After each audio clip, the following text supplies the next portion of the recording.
Hello, my name's Hank Settle with special guest Shawna, And I'm Hello. Casey McBride. and we're here with another fun episode of Stir Crazy Shamans. As soon as I get the right video, there we go.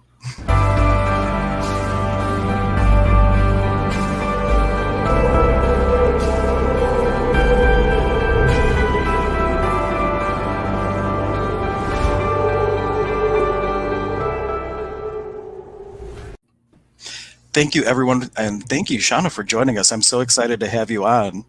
How are you doing today? I am doing fabulous. So it's interesting because, Casey, are you in Ohio? I am, yeah, I'm in Rocky River. Okay. I normally speak to people not in Ohio, and when they ask me that, I'm like, it's good. Summertime came in Ohio, and it's fabulous. So that you guys already know that. So it's fabulous, isn't it? It is. I've been enjoying it immensely, and we're even going to be doing some of these episodes live out in nature because we got some new camera equipment to be able to do it. So it's going to be a lot of fun. Mm. And Yeah, we hit our 100 subscribers, so now we can go live from anywhere in the world. We can be out in the forest doing our magical episodes and ceremonies and things. So we're very excited about That's that. amazing. The growth of this has been inspiring. Yeah, it's and been really wonderful. It's been a cool ride so far. And speaking of ceremony, that's how I met Shawna. I believe it was you came out to one of my Sonic Shaman concerts Mhm. with Adam, and I connected with you there. And then you started doing some of your own work. And the next thing I know, you're traveling all over the country, inspiring people to step into their being, which is kind of loosely the topic that I picked for today because you're an emergence coach, and what you specialize in is getting people to really start shining their own unique voice in this world, which is the whole at the heart of our tradition, the Qatari tradition of cross-cultural shamanism. Qatari means your own unique voice in this world, and it's about people stepping into their personal power. Mm. Yeah, I'd love to speak onto our history really quickly. Yeah, absolutely. I'd love actually. Do I start a watch party from Facebook? You can.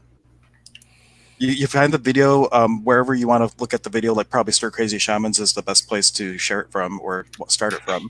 And Oh, then you'll that's the click group. share. You'll click share and then start watch party. And then everybody will see you have the watch party. And we won't see their comments. That's the one Perfect. thing. So, anybody, if you want to make a comment or ask a question, you have to do it from the Facebook feed on Stir Crazy Shamans or the YouTube channel. If you do it anywhere else, we may not see the comments. And it's not that we're ignoring you, it's just that we don't see them.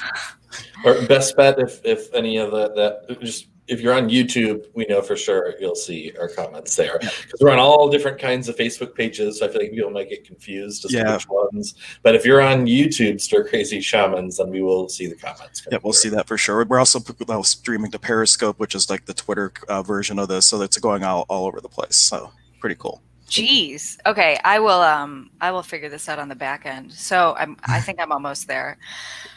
Yeah, I was thinking the other day, and Hank, I don't think I messaged you about this because I thought that I wanted to. I was talking to Mary, one of our artist friends, Mhm. and I was thinking about that first meeting in that little church, cold ass church. It was beautiful.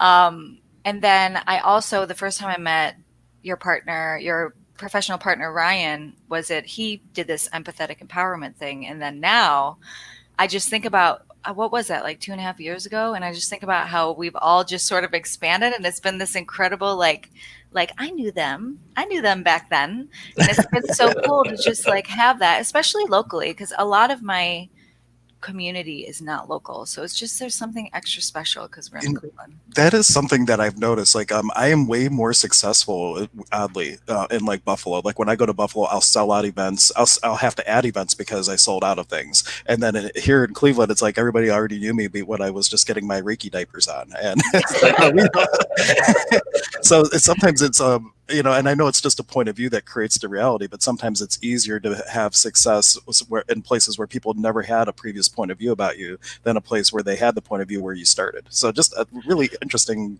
correlation, I think. When I started doing my psychic reading business, I was getting there were, I think, 3, 4, 5 people that signed up for sessions that were local, and then I was doing sessions for people in like Ireland and Australia and like all over the country.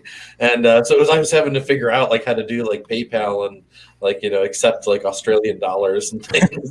So that was a whole interesting experience. But yeah, no, it is amazing. Just what this technology is sort of affording us the opportunity to reach so many people we wouldn't reach otherwise. Yeah, the internet, and people hate on it, and I love it. Casey, I don't know about you, and if you've shared it 1,000 times on this show, we can talk about it later, but I'd love to just hear. Yeah, well, I don't know about you either, so I would like to have you reciprocate afterwards and tell me about you. So I'm sort of a taught by the spirits shaman. I've never had a human teacher in shamanic practices up until now. I'm training with Hank's teacher Zane, but up until a few months ago, I'd had experiences years and years back, sort of what I now know as like spiritual awakening type experiences, and then have been under the tutelage of my guides to learn how to do healing work and readings and all kinds of other cool stuff. And shamanic journeying is a practice that's sort of been really integral to learning to do what I do, and then also is just really one of my favorite practices.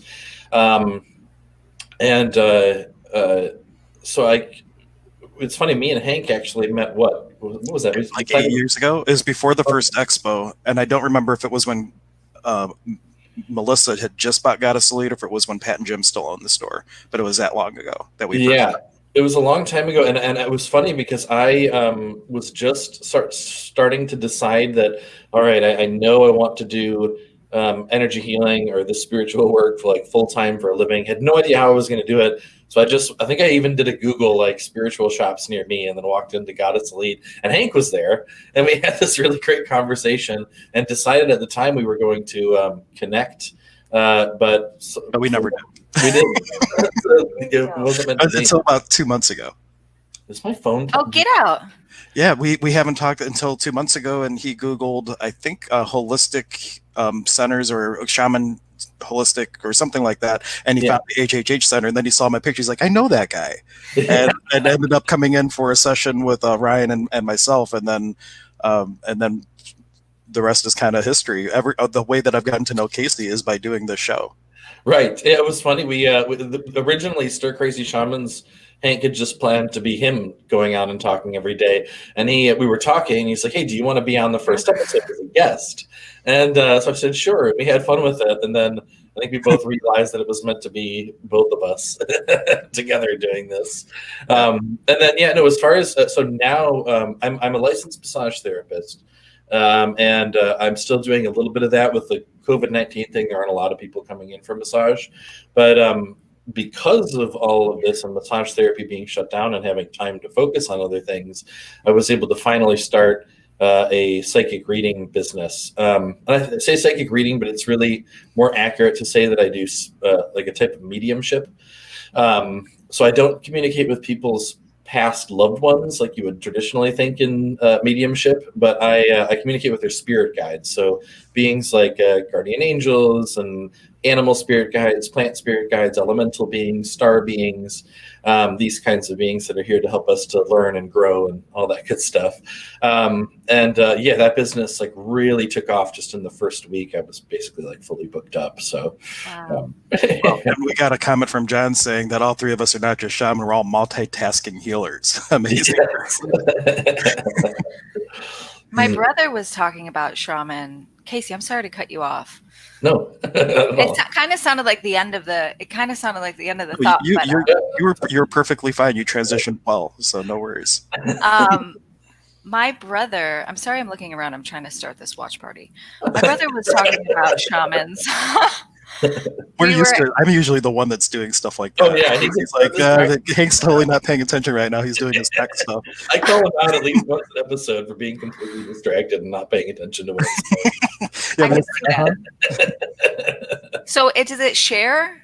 Help me out, Hank. Am I sharing? I'm on the video. I'm not the only one that can't figure out the watch party thing. I think you do it from your phone, though. Like if you're on the computer, I would just share it because I think I've only been able to do it from my mobile device. Well, I totally can do it from the phone. Okay, cool. So we had a family fire, and my brother has been through a certain type of a life where he really got to look at himself. And he was mentioning something that I wanted to bring up about shamans. And my partner Adam is like in love with plant medicine, and he loves those types of journeys. And so he's like interested in shamanism and kind of is in parts of our lives in certain areas. And I know that there's different definitions and there's different types. And my brother said something interesting about, he's like, yeah, we're all shamans because we went through this time in our life to where we were completely isolated. And then that helped us come forth and bring wisdom. And I wanted to ask you guys your opinions on that. Did you want me to go first, Casey? Yeah, I'm letting that process for a second. So in truth, like we're all part of the same animated essence, and we all have access to have this in the world but not of the world experience. Just some of us choose to more vigorously go after that type of connection than other people. So in a way, all of us are shaman or have the abilities to be shamanic, we'll say it that way, but not necessarily everybody is wanting to be in the space where they're always in the world but not of it, being that redistribution, because a shaman really is the hollow bone where they're taking all the energies around them and redistributing them out through the cosmos. They're like a transistor of energy of everything they're coming into, like just being that bridge for people to connect to all the different worlds and everything like that. And not everybody wants to step into that. So in that sense, not everybody's a shaman just simply because they haven't chosen it, but everybody would have the potential to learn to be that if they wanted to. And we all have shamanic abilities or knowings and things of that nature. At least that's my take on it. And It's kind of like intuition or like empathy. You know what I mean? Those are different things in my view. So Yeah. No, I'm talking like I feel like everybody has the everybody option. has intuition. Everybody is an empath. It's just like some people, if you look at Ryan's class, he has like this bell curve, and some people are to the farther side of the bell curve one way or the other, and most of us fall in the middle. So everybody has the ability to access these things. But not everybody does. Yeah, but you know, other people have other gifts. Like I couldn't throw the a baseball 100 miles per hour and hit a little square. Other people can, and it's not that there's a wrongness to either being able to do that or not. It's just that some people have their niches that they're really going to excel at. And so, though everybody is shamanic, they're not everybody is necessarily walking the path of the healer and being that for other people. So I do think it's important to touch what we're talking about when we say shaman. Also, so shaman, the word shaman it comes from I think it's the Tungus tribe, is how it's pronounced, in Siberia. Russia, yeah. So really the only actual shamans are the indigenous healers, nature mystics of the Tungus tribe in Siberia. But shaman has become sort of this catch-all term for any indigenous like healer or nature mystic, basically. So we used it to refer to like a whole spectrum of experiences that these people have. But I like, so my sort of modern definition I like to give people, just because it kind of sounds nice to me, is I like to say that the shaman is the bridge between the worlds, right? So we're here in the physical, but we also are very aware of all the other multiple layers of reality. And so being the bridge between the worlds means like we will access certain energies from different aspects of reality for the purposes of healing or divination or whatever we're trying to accomplish. But like Hank said, we walk sort of in between the worlds. That's one way of explaining it. So yes, everyone absolutely has the potential to become a shaman, and some or really just feel called to that path and begin to research and train and learn. And there are others like myself who to me, it didn't really seem like at the time I had much choice in the matter. I was just sort of like rudely awoken by the spirits and found myself on the path. So the way you fall into this kind of life passion, I don't think that really matters all that much. But we're all here to help to heal the community, help people to grow, and to, like Hank said, just redistribute the energies and maintain that sort of balance and that divine reciprocity. It's so I love that you brought out like the fundamental, like the actual fundamental where it started, at least for as far back as we know. Well, that's not where all these practices started. That's just where the name comes from.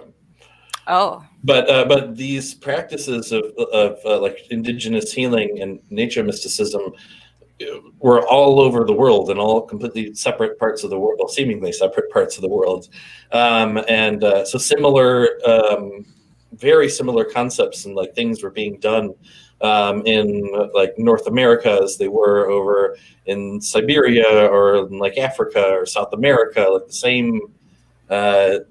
Many of the same core principles and practices were being discovered in these ancient civilizations. I am, Casey, you don't know me, and I'm not even sure. Maybe Hank knows this a little bit. So I started the watch party, and I'm going to put my phone up here to see if I can get, if I can like look up and see comments. Oh, that's very sneaky of you. So, okay, there's 3 things that are coming up that are very interesting to me. First thing is I'm a nerd for ancient culture and ancient lost civilizations. Like, can I swear? Okay. Preferably not, because Okay. iTunes will yank the episode. I'm an effing nerd for that stuff. And it's so interesting because I've been studying this now since like 2011. And just recently did I actually see what they're trying to say, that like way back before written history, the world was very similar in a lot of ways to have this like global civilization. And so I saw it through like architecture, belief systems, creation stories, like the similarities. And now you're telling me that the ritualistic, you know, activities, exercises were like similar over all states. And so that's just very interesting to me. Yeah. If I remember Zane describing it once, it was almost as though like when humanity was kind of split up a bit, like each culture had their own knowledge that they went and really fine tuned. So like in the Karo tradition, it's about intention and perception, and then like the Northern tradition, you have like prayer, and some of the other traditions, it's like meditation and breathing.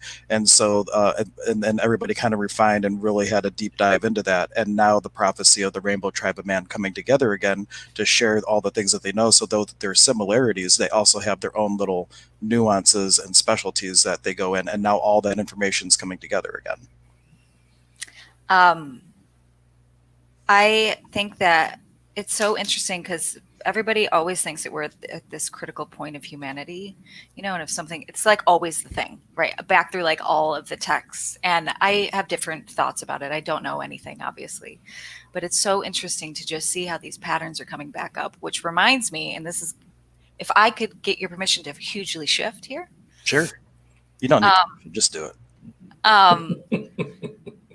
It reminds me of like repeating patterns, right? You guys understand what I'm saying? In people's lives. Casey, you mentioned, I wrote it down, you mentioned a rude awakening. And I feel like so many people have a rude awakening. And the crazy thing about it, because I believe that nature is cooperative, right? I don't think it's angry and mean. No. The crazy thing about it is before these rude awakenings, I had one, I believe Hank had one of our own right. Right. And something happens to where when we look back, there were signs, whispers and taps before we got like the 2x4 to the face.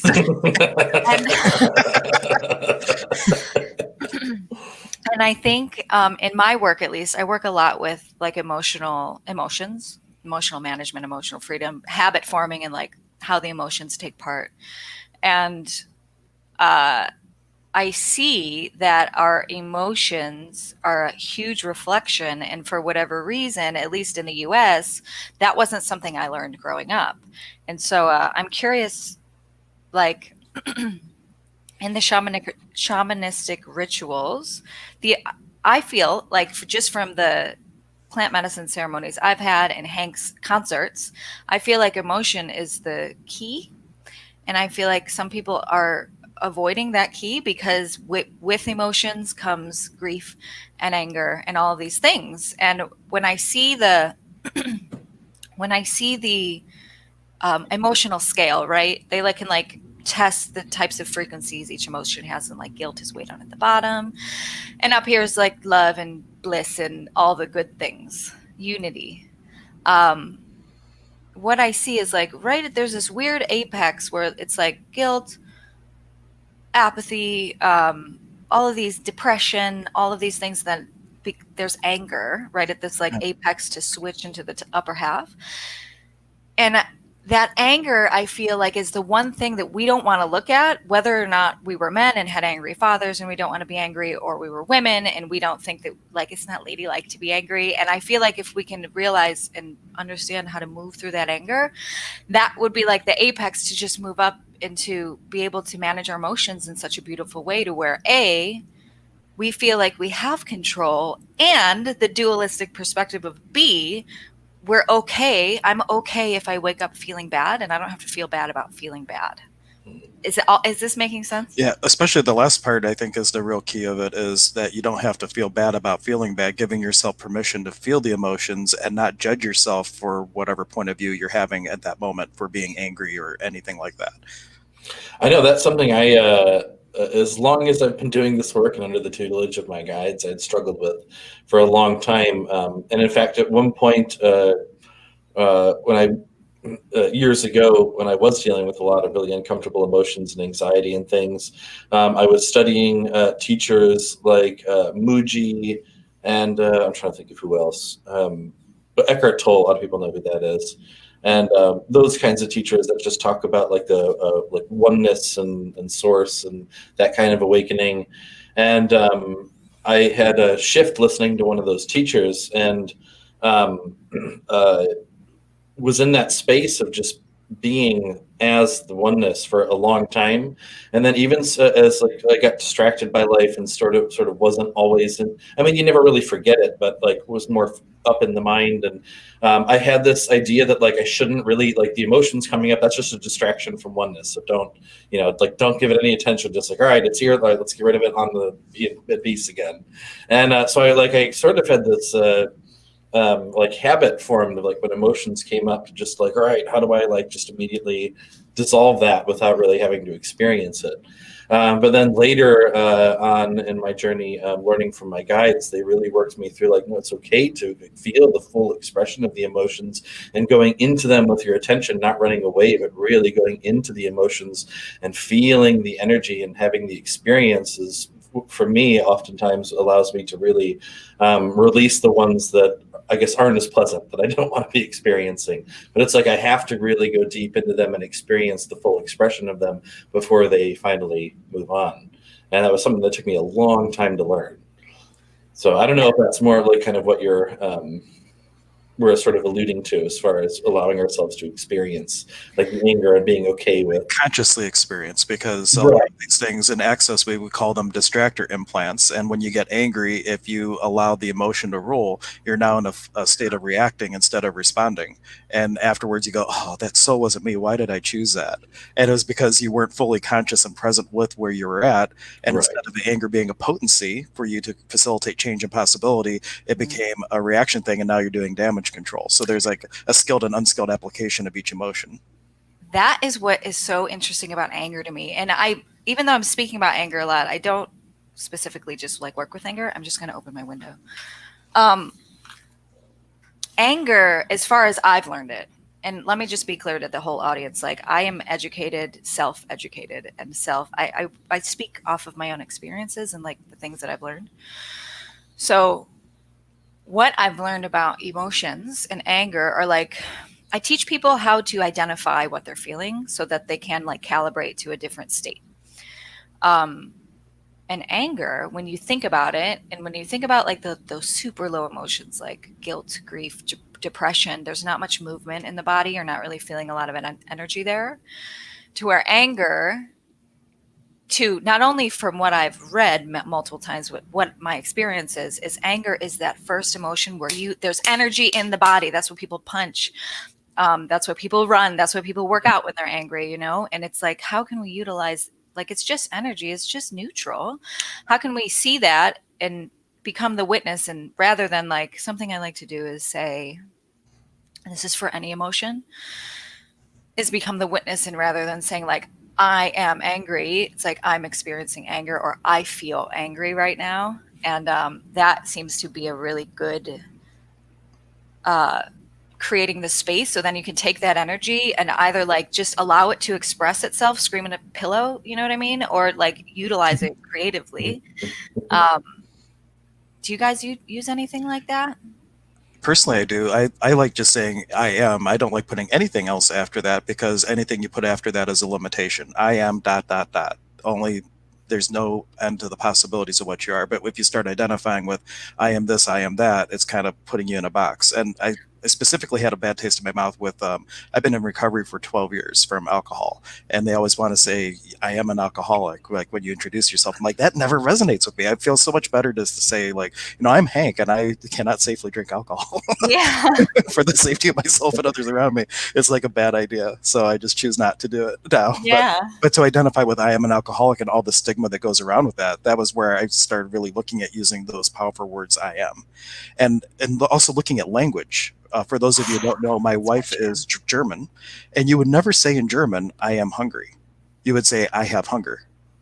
And just really energetic difference of I have hunger versus I am hungry. I'm not hungry. I am me, but I am experiencing hunger, just like you said. And if you pick up any other language, you'll notice like little nuances like that where you kind of see the trap of the energetic trap that words can create, if depending on how you're using them. It is. It's in the it's totally in the body. And when people say that for the first time, and I'd be like, why don't you say it like, I'm learning to be sober? Like, say that and see how it feels in your body. It is. I'm so glad you brought that up, because it's like it's a tactile difference of expansion in the body. Definitely. Yes, when no, definitely, as far as experiencing whatever powerful emotions, and I've come to the point where when I do experience like anxiety or whatever arises that's really uncomfortable, my reaction now, the more powerful the emotion is for me to really, really step into that space of like being the observer completely. How to describe it? Because we're talking about things that like none of this is accurate. We're using like words metaphorically. Floppy. But like to put it metaphorically, like here's the like you have so with the hands. I like that with the hands. Like I'm here as the observer, but really like there is no attachment to this feeling of whatever unpleasant emotion is going on. I'm just witnessing it, and even if it gets really intense and the emotional noise is really loud, like that, and then the more that happens, the more I'm like, okay, I'm definitely just the observer with no identity whatsoever, just isness. And then even then, like my thoughts will completely shut off, and just emotions are happening in the body. But I find that if I hold that space long enough, then whatever emotion it is will, because I'm not feeding it with my identity, because I'm not identifying with it, eventually it will just sort of fizzle out. So.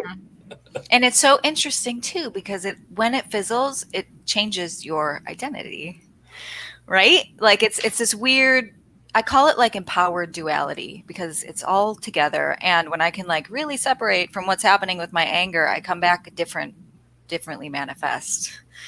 It's a strange thing that happens. And also, if you are experiencing the anger out of nowhere, like if you're not one to typically get angry, but all of a sudden, like you're really being triggered by something, to stop and ask, is it even yours? Because we are such aware beings that you might be picking up on somebody else's being angry. Or if you're walking through a place where a crime happened, for example, we're so aware. Who says that we're only aware of one particular moment in time? What if you're picking up the empathic echo of something, and all of a sudden, like, you're being triggered, but it's not even yours to begin with? And to just ask the question, like, what is this? Like, is it even mine? And then that helps to be the observer even more, the witness, as you call it. There's different, whatever word works for you, but being just the not in it, but just outside of it. Yeah. And one thing also, speaking to that, that going on these hikes with Hank has really even put into more clarity for me. Is I remember the first time we got together to go on a hike, we were walking, and I just felt this huge wave of like really weird energy. And if I was just walking like with someone else who wasn't aware of this stuff, I probably would have been like, what the heck was that, man? Like, just really, and like sort of brushed it off and like not knowing what was going on. But as I said something, I was like, whoa. And Hank just goes, yeah, we just walked over a portal. And I was like, oh. One, not only is he also feeling the same thing, but he like has an explanation for what it is. And then just as we've been hiking other things, like we'll walk and like, so I'll just feel some big shift, and then we both pick up on it at the same time. And Hank always has a little bit more of an explanation for it. And so now, I'm starting to pay more and more attention to when those things happen. All right, now maybe open up my energetic sight and look around. Is something happening with the spiritual beings, or what's going on? Whereas before, sometimes I wouldn't do that. I would just kind of doing other things. So yeah, screw off. I'm curious of your guys' opinion, because something that's been on my heart recently is like,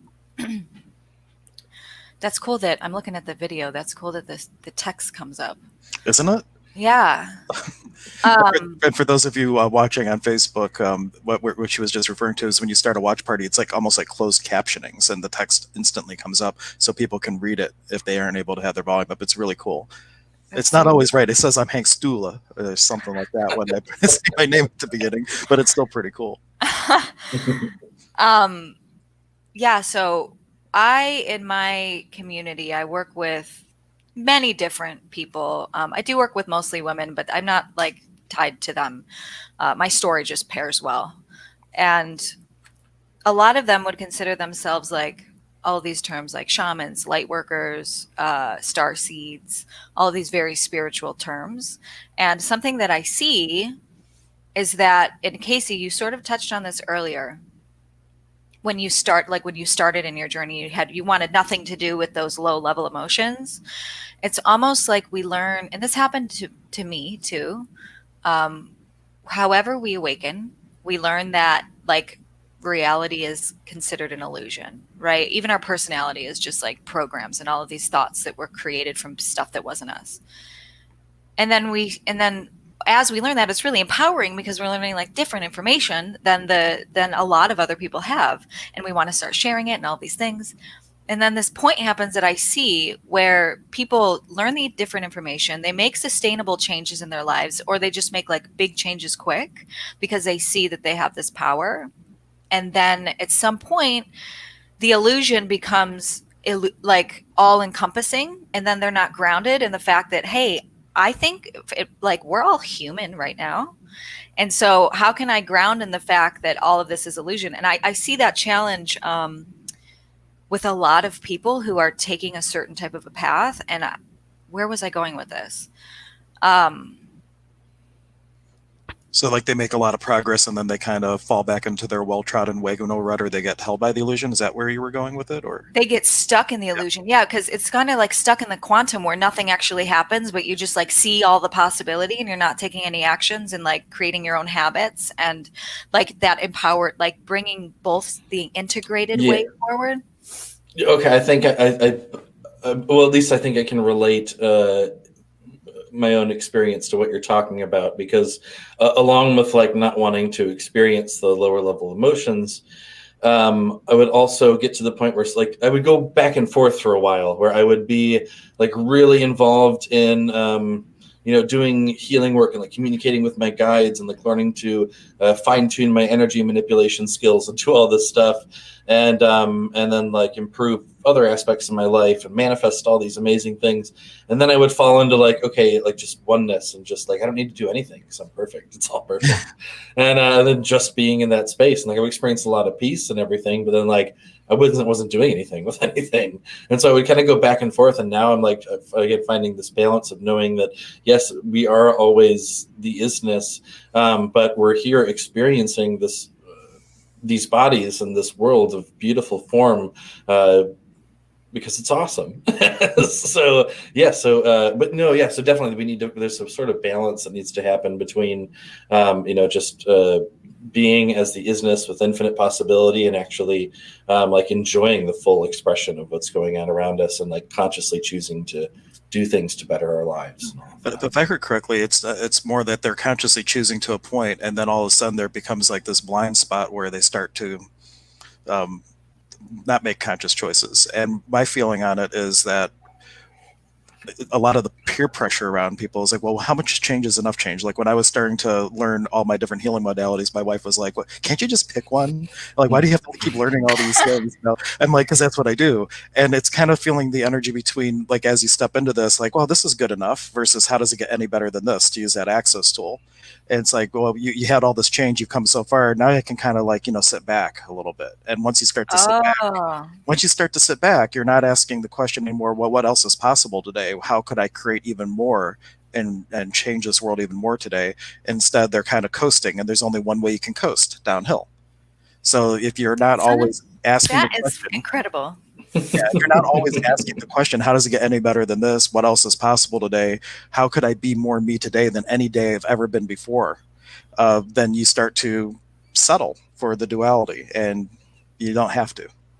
Yeah, the way that you explain that is different than what I meant, and like pairs directly over it, because people do they find they find themselves in comfort, right? And they just kind of hang out there, which is not good or bad. It's just like not towards what they actually want. A lot of times it's not towards the vision.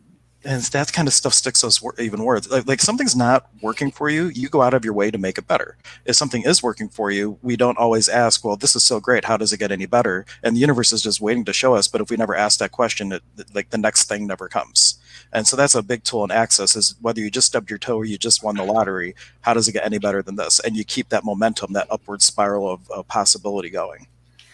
I think within, like, when people find themselves at that spot that you just mentioned where they're coasting, what I see, to bring it to like a very easily digestible level, what I think I see is we learn that we are infinite possibility. We start taking actions towards that. We see changes, and then we learn that life should that life like gets to feel good, right? That life gets to feel good, and we get to do things with ease, and we get to like just float like least resistance, right? And then they wake up one morning and they want to start working out, or they want to start, I don't know, not drinking coffee in the first 10 minutes. And they feel that resistance and the not yucky feeling, the gross feeling. And then they're like, oh, well, this isn't aligned. So I'm just going to like do what feels good. I'm going to sit here. I'm going to drink like this Dr. Pepper. And then they're harming themselves because there's some kind of distinction that gets to happen of like, where does this not feel good, but is actually for my highest good? And something that I like to, does that make sense so far? Yes, it does. Something that I like to teach, again, from my own experience, is like, and Hank can vouch to this because I think it's a part of access, where when we tap into what we want, or if we're like making a decision, does it feel expansive or does it feel contractive? And I've noticed that if I want to create a habit, or if I want to like, okay, so one of my targets right now is to write Adam a check for $50,000 and retire him, and at least for a year, and let him like do his own thing. And so when I think about the steps that it's going to take to get there, there's a little bit of contraction because it's growth, and it's like showing up, and I wasn't an A student. Like, I'm figuring out how to do it good now. And, but there's this weird veil. Let me try to land the plane. There's this weird veil where when we're trying to create habits, like we're trying to switch our personality a little bit, and it feels gross. Like, I don't want to meditate, or I don't want to work out, or I don't want to stop drinking pop. Like, pop makes me feel good. Beyond that, does that feel expansive?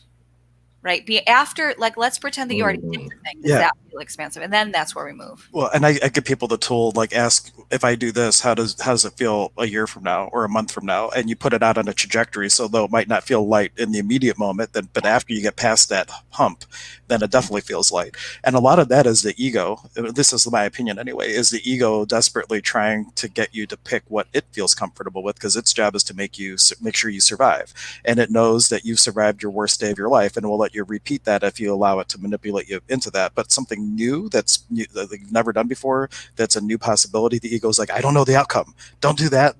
And that's where like the fear, anxiety, the distractor implants come up, because the ego, edging God out, is desperately trying to get you to pick something else that it knows you'll survive. So it's interesting that you the image that, I don't know if you said this on purpose, but the image in my head is like, that applies opposite too, because some things that feel expansive right now, like I use the example of cheating in one of my calls, like cheating on your partner might like feel really good right now, but let's go a month ahead of the time, and then it might feel like really, really terrible. So it's interesting that is reverse. Well, and the greatest truths are paradoxes. Birds of a feather flock together as a one-ality truth. Opposites attract as a duality truth. So are you choosing from the place of oneness and you being an infinite being, or are you making a choice from the place of polarity and duality? And that has a huge impact energetically of what you're choosing too. Mm-hmm. Yeah, and I know at one point I had been very much on the other end, like not experiencing the peace and oneness, and was just kind of into some bad habits and behaviors and things. And I had a reading from someone who I asked them, I'm like, I've been in that space of just being in total bliss and joy for like a year or more at a time. And like every time I try, and I would sit down and meditate, and I know like there's just this little shift in perception that needs to happen, and then I can totally be in that space. And every time I would try to get there, really uncomfortable emotions would come up, and I'd go, well, that doesn't feel good, so I'm not going to do it. So I had this reading from this guy, and I brought that up, and he said, yeah, you need to, how did he put it? He said those like intense emotions are coming up as you do that, because they're being like sort of, I don't know how you put it, like cleared out so that you can experience that again. And right. And he said you just need to work past that. Like it's going to be really intense and uncomfortable. Just what's on the other side. And I did. And then when I really thought about it, I'm like, you know what? All right, what's the worst that's going to happen? I'm not going to die from it, hopefully. It's funny that we think that, though. You're like, no, this is going to kill me for sure. I'm going to die. That's what the ego wants you to think. But specifically with meditation, my meditation teacher, who was Mark Thomas at Fellowships, who I primarily learned from, he would say that when you start to meditate, it is like heaving the boulders. Like when you the field over the wintertime, all the boulders get heaved up. And when you start to meditate and touch in with that oneness, everything that doesn't resonate with that oneness starts to shift to the surface. And as it gets to the surface, the mind goes, I don't want to deal with any of that. And it starts to distract you. That's where monkey mind comes from. The brain goes, oh no, that's coming up. We got to go shopping. We got to paint the house. We got to do this. We got to do that. But if you start like looking at the trend of other things popping up from childhood, it's like, well, what is underneath the surface that really needs to be released?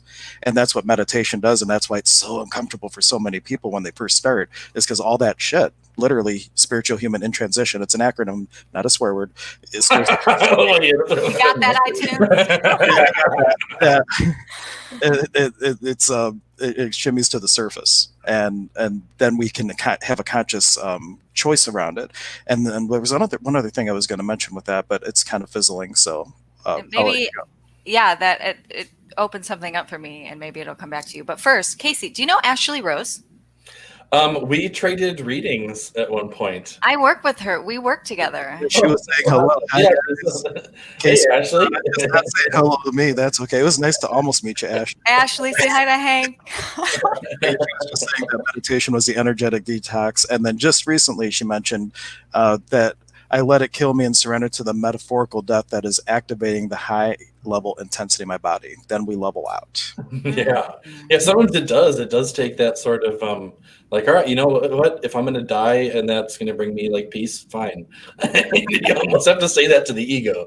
Well, right, you got to. Addictions usually make the turn, like they say you have to get sick and tired of feeling sick and tired, where instead of choosing in the ego, that you make a demand to the universe for change. That's where most people who break addictions, they got to this point, they call it the bottom, whatever it is, where they say, whatever happens, something needs to change now. And then the universe aligns, and boom, like the next day when I made that choice, when I was in that energy, never picked up a drink again.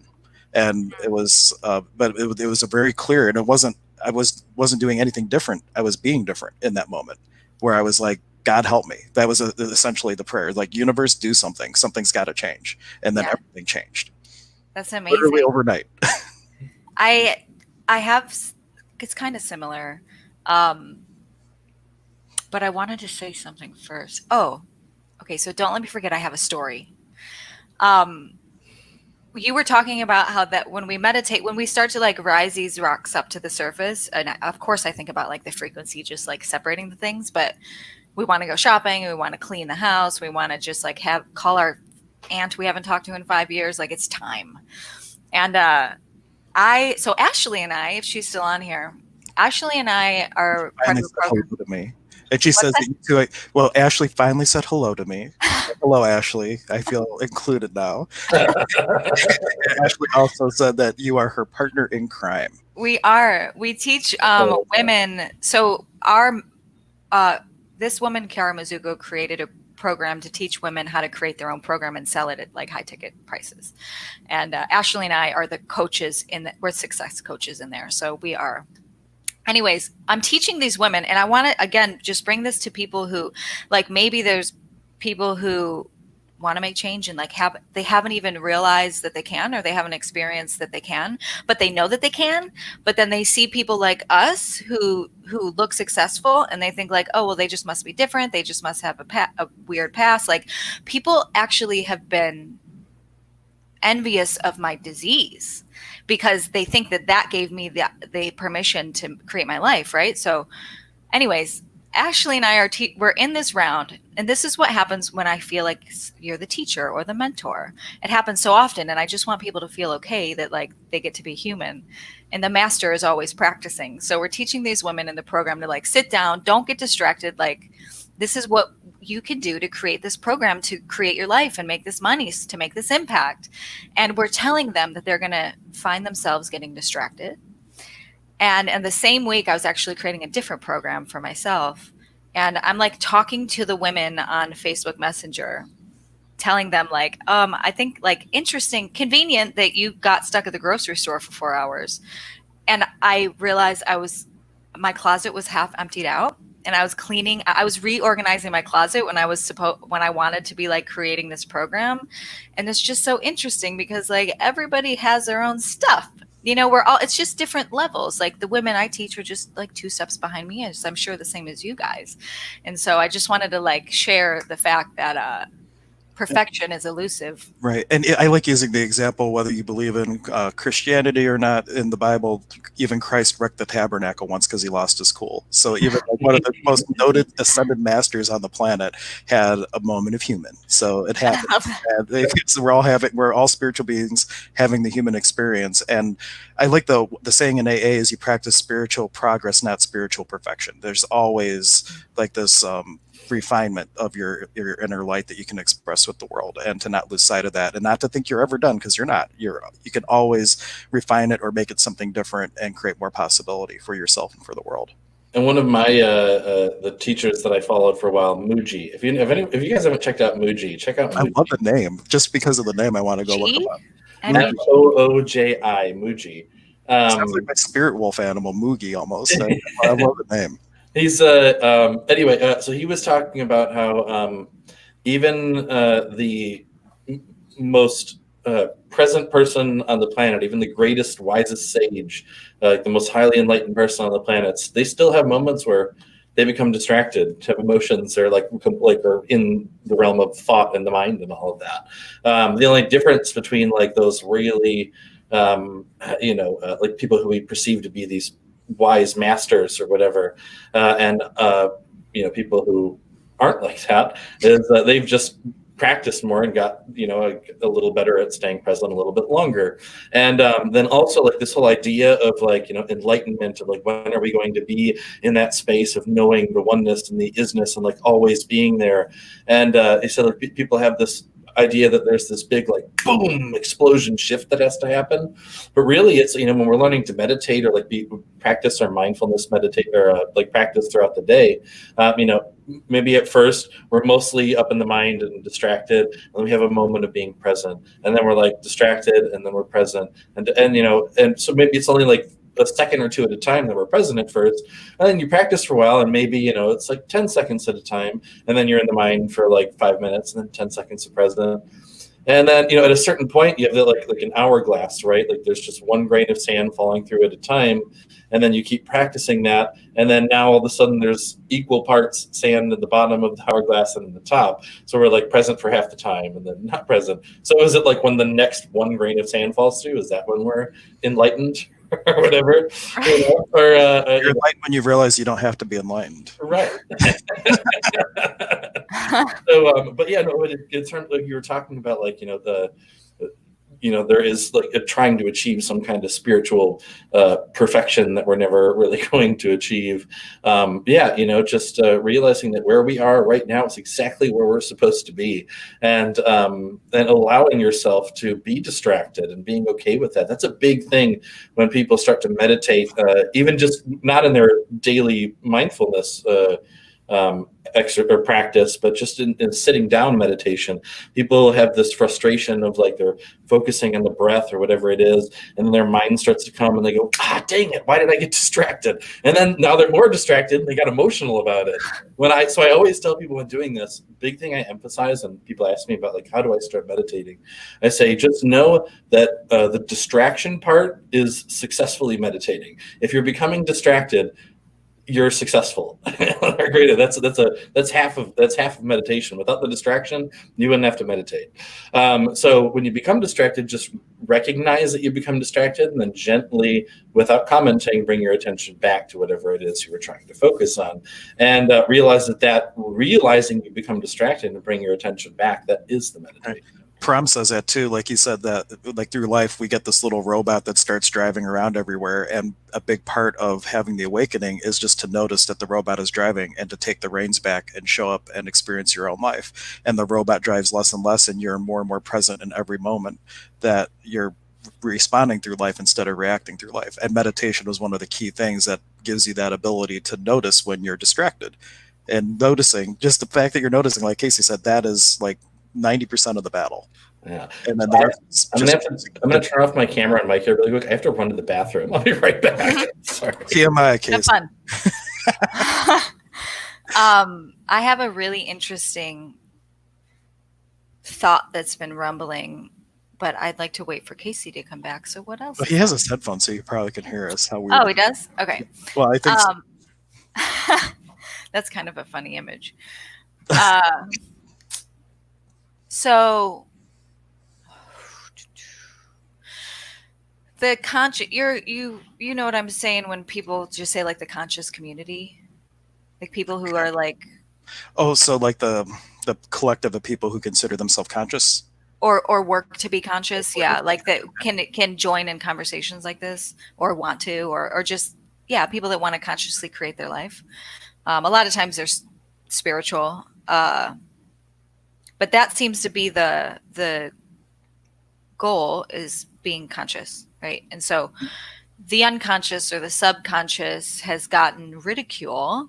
And I'm of the party where the ego is not pure evil. It's just been developed to not serve us as far as being human. For a very specific purpose. That is how we are. It is the skin of the water balloon that keeps the drop separate from the ocean. Like that, it is the part that makes us as individuals, but we just haven't been skilled at using it to the best of our ability. Yeah. And I feel like that when people, like when somebody's teaching about unconscious or subconscious, we instantly just think like, oh, ego, get out of here. I don't want to be unconscious. But I beg to differ, because I think I call like a BS, because I think that we want to be unconscious, but in a way that we're like, I've created my habits that are consistently developing to where if I'm feeling emotionally reactive, I don't even think about it sometimes anymore. I have the reference point in my body and then I breathe, because I made that a subconscious habit, right? And so we can utilize it. We actually want to be part subconscious. So like when I hear, and you guys didn't say this at all, but it's something I wanted to bring up because I'm going to write about it and I haven't yet. And, like demonizing the sub or the unconscious, because we actually like, why are we creating like everything, manifestation, habit forming, what's the third one? There was a third word. It like all implies physical reality, which to me is like in unconscious. Why would I want to always think about the fact to breathe when I'm angry? I want to do that so I can be more conscious in my other parts of my life I want to create. You know what I'm saying? Right. Well, one thing you might enjoy is if you look in NLP at all, which is neuro-linguistic programming, their term for the subconscious, because they don't believe that there's anything submissive about it or less than conscious about it, they just simply call it other than conscious. And there's all kinds of ways to use it for possibility. So you might enjoy diving in a little bit to NLP and having some of that information. I bought a Groupon. I really wanted to get into it, and I've taken just a few little classes on it. I bought a Groupon of like a certification course, a do at your own pace, which doesn't seem to work out for people for whatever reason. And I bought it for like, I don't know, $50. And I'm at module 3 out of 18. I bought it like a year and a half ago. And so that may be something to dive back into. Yeah. And speaking, well, a lot of like when I first started out on my path, I was exploring hypnosis, and in hypnosis, I guess there's a lot of NLP kind of built into a lot of what we do. But yeah, in hypnosis, the subconscious we recognize as holding like all of the power. That's where all the power is, you know. Like if we even looking at the like, you know, just mapping out the brain, the part of our brain that we use to consciously like think thoughts, the prefrontal cortex, is in comparison, like percentage wise, a relatively small part of the brain.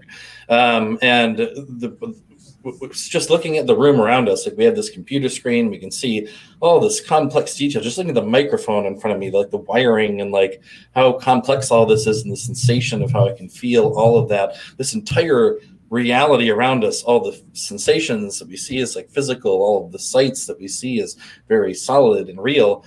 Our subconscious mind is creating all of this, because in reality, what is this whole visual environment around me are just photons like sticking to these little or hitting these little receptors at the back of my eye, being translated into electrical impulses that my brain then decodes and reorganizes into this whole reality. So yeah, no, the subconscious mind has the power to literally, on a scientific level, create this entire reality.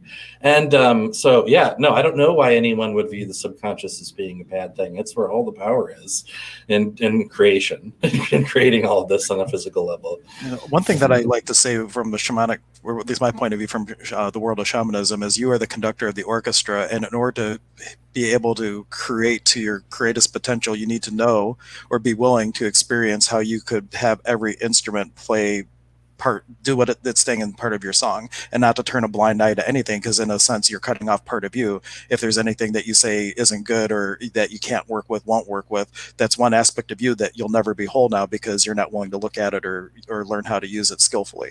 And so that's one, I think of it like that. A conductor of the orchestra, you want to engage every instrument. It doesn't mean that, you know, everything has a contribution for the possibility that you can create in the world. Mm-hmm. You speaking reminded me of something I said. It's going to sound like it doesn't relate, but it triggered me to remember, at least. We were talking earlier, and I want to just make a correction. Again, this is me like practicing myself. I talked about people being envious of my disease, and I'm just going to switch that to people being envious of my history because I don't identify with that. And it's interesting because I can feel it in my body right now, being like, oh, I am here. I'm right That's here. like a third-party secondary gain. I mean, so there's this thing called secondary gains, and there might be other words for it, where people love their disease for the benefit that it can give them. And it's kind of like they're envious of your secondary gain, in a sense, that what you were able to create from the muck. But they could do the same thing. They have their own muck, and they could create through that too. Yeah, I feel like some people, I'm not speaking for majorities. I'm not actually a fan of speaking for majorities, but I feel like some people see the rude awakenings and feel like they must subdue themselves to just as much pain. And I don't think that that's necessary. No, not at all. You can become consciously creating at any moment. And I love Ryan's story for this. He kept getting these inspirations that he needed to quit this one job that he was in. He was doing a shipping clerk for this company, and they used all these chemicals. And he knew that it wasn't good for him, and he kept the job anyway. And finally, he had like an episode at work. He had to go to the emergency room. He had like a really bad reaction to the chemicals, and he told his guys, like, "What's up? Why didn't you tell me?" They're like, "Well, we tried inspiration. We thought respiration might get the point across that he was finally supposed to quit the job." That was his 2x4, but he had signs so far up until that point that you don't have to get to the point of being sick and tired to being sick and tired. If you want to have the drama, then go for it, but then don't judge yourself for wanting the drama. But you could start to choose the possibility at any point. You don't have to go through hell. Yes, and that is the message, that one of my fundamental pieces, because it's really fun it's like fun to talk about the drama of getting to where we are, right? It's entertaining. And every time I talk about it, I just want to make it very clear that I have had incredibly expansive, spiritual, godlike experiences laughing. And like that is just as available, and change my personality. You know what I mean? And so it's not, if we want to grow, we don't have to subdue ourselves to pain. But I tell it akin to the Phoenix Rising. And I actually have this team called Firebird. And I speak into my story, which is really dramatic. And I talk about how I don't believe in the theory of the Phoenix Rising. I believe that we keep rising, and we don't, or I should say, I believe that we don't rise just to crash and burn. And if we find ourselves crashing and burning, we can rise just the same. And I think that this is where people just get what is it called? Where they like to hurt themselves? Like, what's the word for that? Self-destructive? Masochism? Masochism. There we go. So I'm just realizing I have a client I have to leave for in a little bit. So I may have to hop off here, but if you guys want to keep talking with me. I think definitely we want to have Shawna back on. That was awesome. Shawna, I don't know if we're friends on Facebook or anything, but reach out and connect, because I would like to talk a little bit about some of the stuff that you do. I'm really interested. Yeah, definitely. Oh, and I wanted to put up, for people to connect to Shawna, I think I have the right spelling and everything. Where did I put this? Hank, I have one last question for you when you're done. Oh, yeah, absolutely. I put this into I don't know where I put it, though. I put your website, but I can't find where I put it in the banner here. Oh, here we go. So that is, Shawna has a Facebook group called Goldmine Classroom that if you want to connect with Shawna, you can look that up and see if that group might be a good fit for you, if it feels light. I'll post it in the comments as well. And did you have you don't have any other social media things that you want to let people know about, like YouTube channels or anything? It's just a Facebook right now. So the Facebook group is specifically for my favorite kind of people, and they're like nerdy and they like to pair the science and spirituality. If you're a nerd, then you can join, but if not, then I'm going to take definitely it I do have an Instagram, I do have a podcast, and I do have a website, but right now everything is in relaunch, so I'd direct you to the group. Oh, cool. Well, yeah, I can't wait to see I can wait, but I'm looking forward to seeing how everything relaunches for you. Thank you. Me too. And Casey, did you need to duck out now before she asks me the question, or are you staying around for another minute? Yeah, I'll stay around for another minute. Okay. Okay. He wants to go for it. I bet he'd have something to add to this too, and it may open another can of worms, which we can talk about at another time. But I'm learning. So I'm not any educated professional, as I said before, and I talk about science, right? And so I have like my pharmacist friend. He kind of lets me know when I'm a little bit wrong in what I'm saying, so I can just like learn and fix and utilize the message correctly. And I feel this way with my spiritual beliefs too, like they're developing. I'm educated, just being self-educated. I didn't go through any kind of training. Like Hank, I know that you actually like went through the training and you learned the theories, and there's certain things like this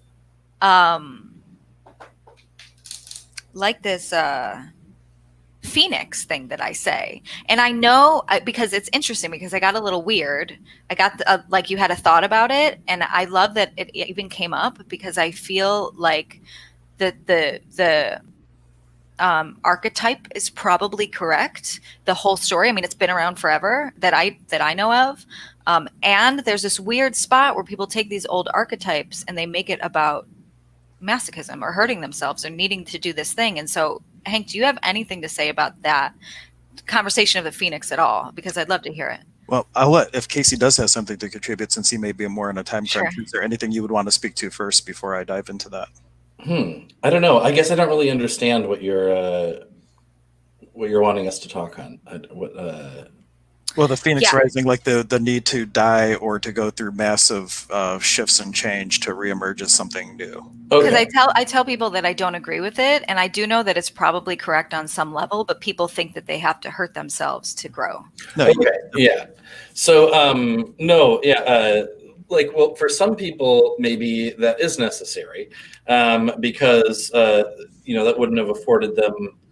I don't know. They would never have sought out any kind of spiritual path, or like sought out to better themselves without having those experiences.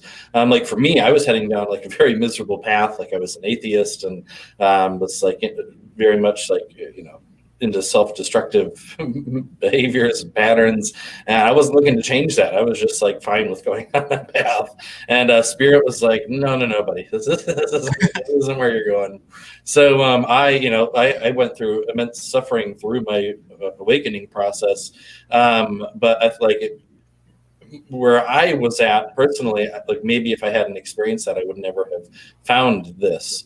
But if you're already at the point where that you could better yourself, or like discover your spiritual path, or you want to be a healer, or you want to, get better at meditating or find more peace or whatever, then you're already past all that. You're already trying to achieve it, so that there's absolutely no reason to go through any of the suffering. You can just, you're already realized that it's possible. So no need.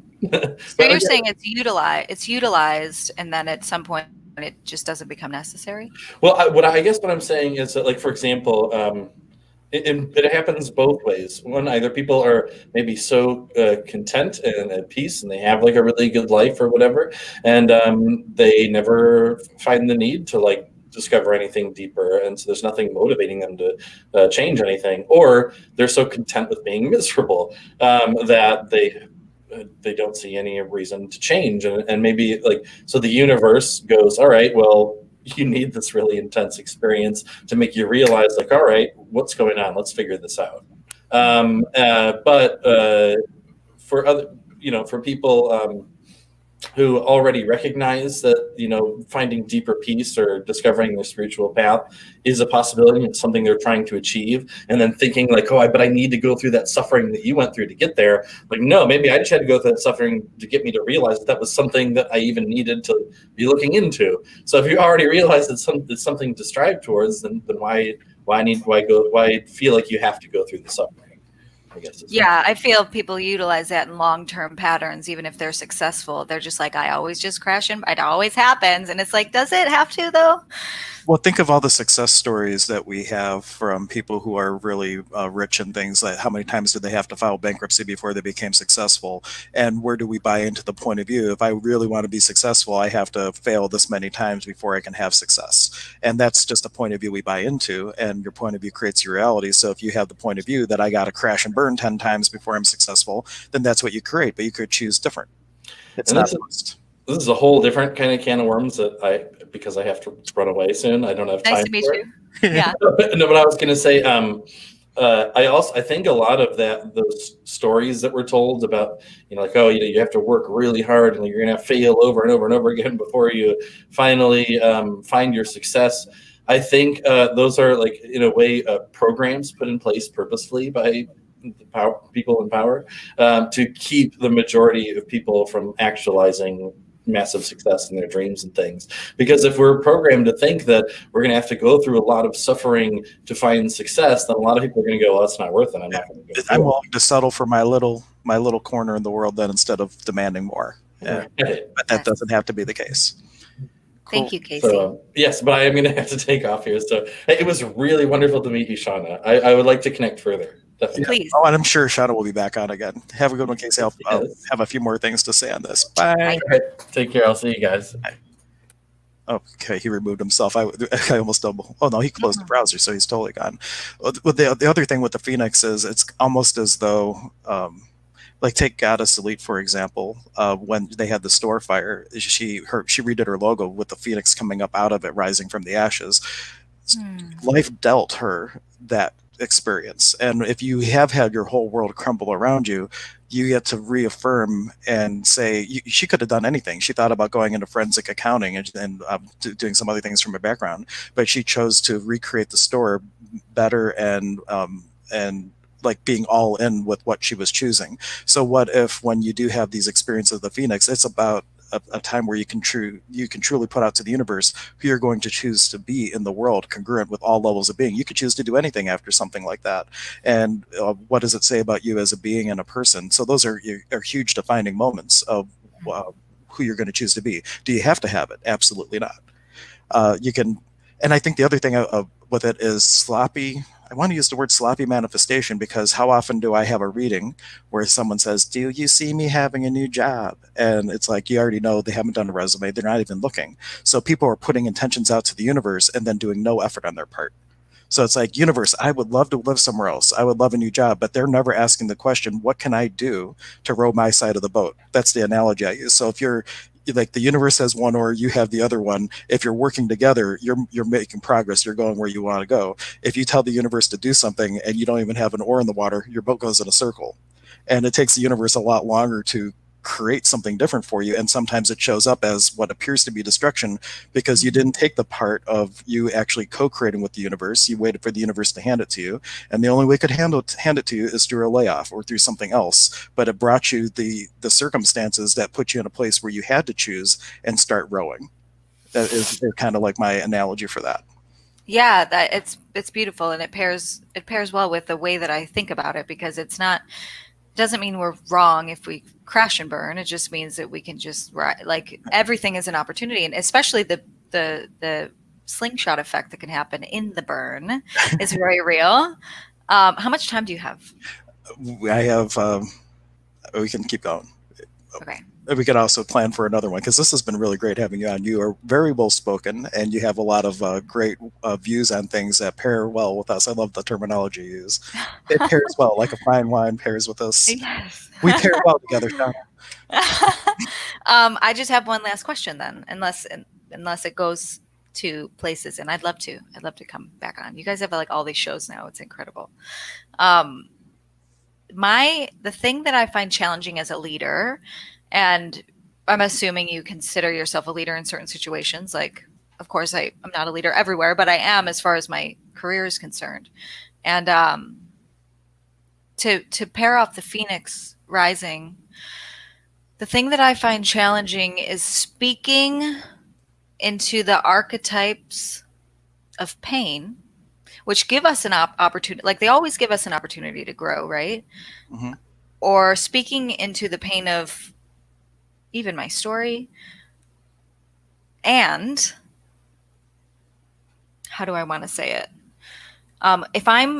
If somebody's like 3 steps behind me and I'm like, hey, this is the path. Like, hey, I've been on this path. Yours is probably going to be similar. Like, let me show you where to jump over this thing and not walk in the mud and all of this. I find it challenging to speak about that pain and then keep it in there, that it doesn't have to be that way.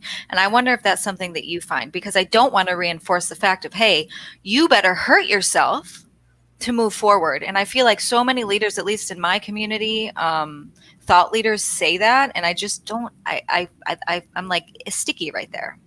Right. Well, it's sometimes if you're going into like the story of what caused the pain and things, like, you're reinforcing the victim mentality.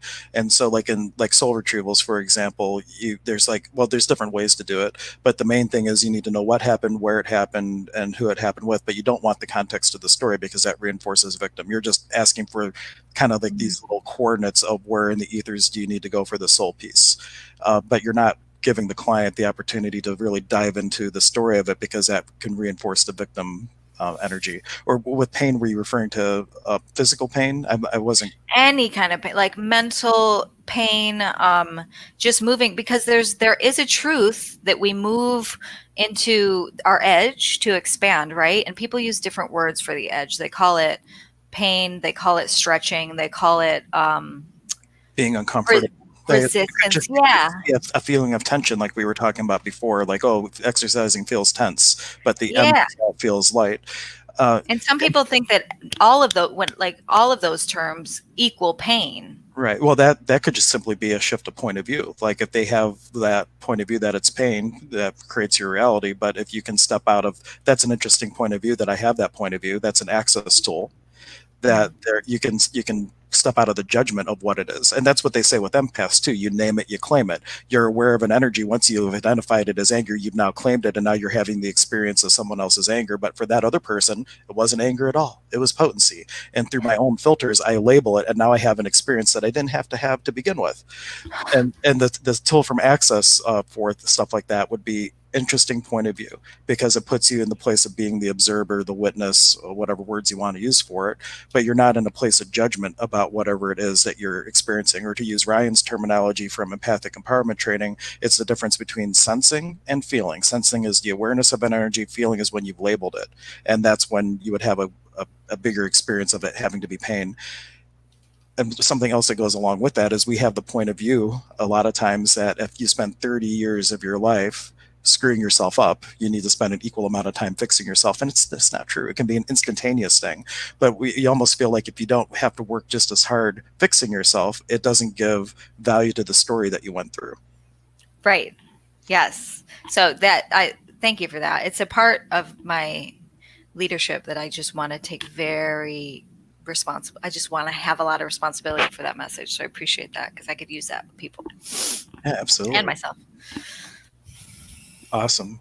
Any final thoughts? Usually Casey and I go around and have like final thoughts before we go off, but I think we really wrapped up pretty well. And is there anything else that if you had to tell someone just one thing that they're never going to see you again, and then this last minute, tell them one thing that would have the potential to change everything, what would you tell them?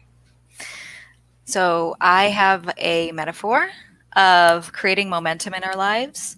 I was just said this on a podcast and it was really powerful hearing it back. When we see that we want to create our life, we see that we have ineffective habits and we want to change those ineffective habits. And my message is that starting the momentum of the car of change, the willpower is like just a little bit of muscle, like turning your key in your car. It's like just the willpower to get up and put your shoes on to go to the gym, or just a little bit of willpower to press live on the thing and talk about the message you want to share. Just a little bit of muscle to turn the key, and then the momentum will start from there, and then your life will change very, very quickly. If we can remember that in order to move through that discomfort of like waking up early in the morning, it just takes so much less willpower than we actually think, and it starts so much momentum. And that's how this whole show started. It was started as a joke. Hey, we should start a thing called Stir Crazy Shamans, and just a little bit of effort, a Google search for a streaming service, and here we are. Yeah. And for my thing that I would share with everyone is, if you're relating to something, take a step back and start creating with it. Because if you're relating, you're functioning from the duality and the addiction of polarity. And so if you can take a step back and instead of asking, how can I relate with this, start saying, how can I be in creationship with it? How can I create with everything around me? Instead of relating to it and recognizing yourself as separate, how do I recognize myself as one with all and create with it? So that would be my final takeaway for the day. Love that. All right. Well, thank you, everybody, for joining us. If you haven't already, click the YouTube link. Please subscribe, give a thumbs up, give a comment to Shawna saying, please come back on to Stir Crazy Shamans. We love seeing you here. No, I'm sure she'll be back on even if you don't, but it would be really nice because YouTube likes all that stuff and will serve our message to more people if they see it's relevant for people. So please take a moment, thumbs up, subscribe, and comment. Even if it's just like you don't want to write out a sentence, just put like a 1 in the comments if this was nice. There you go. Or whatever is like to you. And if you came halfway through and you're gonna go back and watch it from the beginning, start a watch party, help us spread the contagion of consciousness in the world. All right, guys, have a good one. Thank you, Hank. Thanks for joining us.